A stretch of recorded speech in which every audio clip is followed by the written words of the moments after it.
Angela Charlton, Bureau Chief for France, the Benelux nations, and North Africa. She's on the phone with us now. Before, I just want to sort of clarify a little bit. This is unfolding. This whole situation is unfolding. So we're getting reports from a number of different sources, and not all of it is verified. And we knew that he was negotiating with police officers inside the supermarket, that he is making demands. The news that he is demanding the release of Salam Abdeslam is unverified, but we are getting it from a number of different sources, but we have yet to confirm that. So, Angela, what can you tell us? Well, as you say, the situation is ongoing. We know that at least 2 people were killed and about a dozen others have been wounded. The assailant first attacked some police who were out jogging and then got in his car and drove to a supermarket in a nearby town, where he went in and took an unknown number of people hostage. Inside the supermarket is where he killed at least 2 people. It is not clear how many people are still inside that supermarket. As you say, these negotiations are underway, and there are reports that he is seeking the release of the lone surviving Paris attacker. There are also unconfirmed reports about his identity, that he was someone who is in his 30s, of Moroccan nationality, and had been known to police for various things.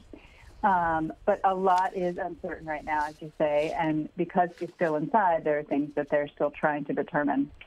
Angela, one of the things we've been talking about, because the information is still coming into us as we try to report the story out, as you as well, are some of the issues that have faced France and the countries within Europe generally, where there's a predominance of people of North African, West African descent who may be born in France, may be born in Belgium or Germany or Luxembourg or wherever, and yet still feel the need to pledge their allegiance to the Islamic State. Just give us a sense of why that is, why there's been this increased alienation of young men. It's not at all surprising that the reports are that he's about 30 years old, that he may be of Moroccan descent, because that generally is the profile. I mean, yes, there have been some women, but generally we're talking about young men in their 20s and in the early 30s who, for reasons that I think the French state, the Germans, the Belgians, all of Europe are struggling to understand what is happening that is allowing these young men to be indoctrinated like this. It's a combination of factors, but one really big one is their economic situation. There are not many job prospects for people, for young people, period. If you come from a poor minority background, your job prospects are worse, whether the French government likes it or not. And then adding to that is a kind of isolation. A lot of immigrant families live in these isolated housing projects where you can't even get transport to go to the big cities to get a job. All of this compounds over years and decades. And so, as you say, there's a whole generation of people who were born here who are fully French, but don't feel like it. They don't feel like a full part of society. And so when extremist recruiters come along, very often online, and offer them a different narrative that looks better, they're very vulnerable to that. It's remarkable as well in that when I was talking to young men in Saint-Denis, which is just a few miles away from the center of Paris, and we looked out onto the horizon of their banlieue, their building. It was this massive apartment complex called the 4000, the 4000 in French. And we looked across and we could see the Eiffel Tower and the sun was going down, and it looked just like a picture postcard. And many of them, I mean, they know Paris, but the find themselves ever in Paris, it would be so remarkable because, A, as you point out, it's very difficult for them to get there. They don't have money to take transportation to get out there. And also because they don't feel the way that perhaps people who live in Paris or even tourists feel when they're strolling the streets of Paris, that this is such a beautiful, remarkable city. To them, it might as well be a foreign country. That's how alienated they are, even though they're just a few miles away from it. Absolutely. And you mentioned the beautiful tourist sites in Paris. Where this attack happened today is near Carcassonne, which is a beautifully picturesque medieval city with this that attracts a huge number of tourists every year. And yet it's the kind of place where a lot of these young minorities never go. It's not a place where they necessarily feel welcome.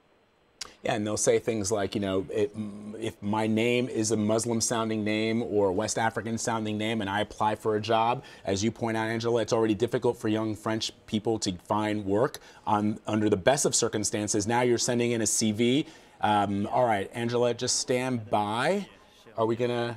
Okay, let's go. Stand by, Angela. We're going to go straight to the French President Emmanuel Macron. He is making some comments alongside Angela Merkel of Germany. Let's listen. De ce qui vient de se passer en France. Une attaque, en effet, et une prise d'otage se sont déroulées ce matin et sont en cours. Hostage-taking operation are ongoing in our country, in the south of France, and everything leads us to believe that indeed it is a terror attack, which is, as I said, still ongoing. The police, and in particular the gendarmerie, intervene in a very coordinated manner after what was first an attack against police officers. Please allow me to express our utmost support to all of those addressing the situation. At this point in time, I will not provide any figures. The Paris public prosecutor will shortly provide the relevant information. He already referred the matter to the DGSI and to the STAT, as well as the terror investigating magistrates. They are on their way as we speak. Please allow me to express the utmost support of the French government and authorities, and in particular our support to the police forces which are currently on the ground. I just spoke to the Minister of the Interior, who is arriving on the spot, and the Prime Minister is back in Paris. And I myself will be back there in a couple of hours in order to coordinate all the necessary measures to be taken. Over the past 2 days, we've attended a European Council meeting, and I'm very pleased that once again we can host this joint press conference together with Chancellor Merkel, given the importance of the work conducted together.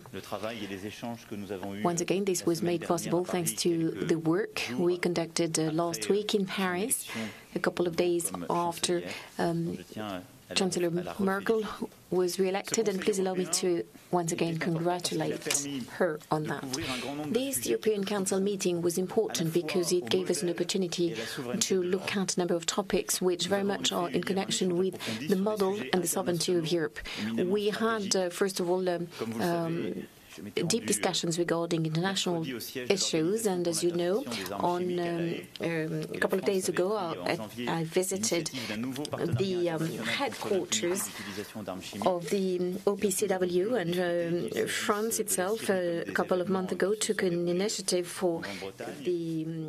All right, you've been listening there to French President Emmanuel Macron making some comments there in the capital of Europe, Brussels. He is alongside Angela Merkel of Germany.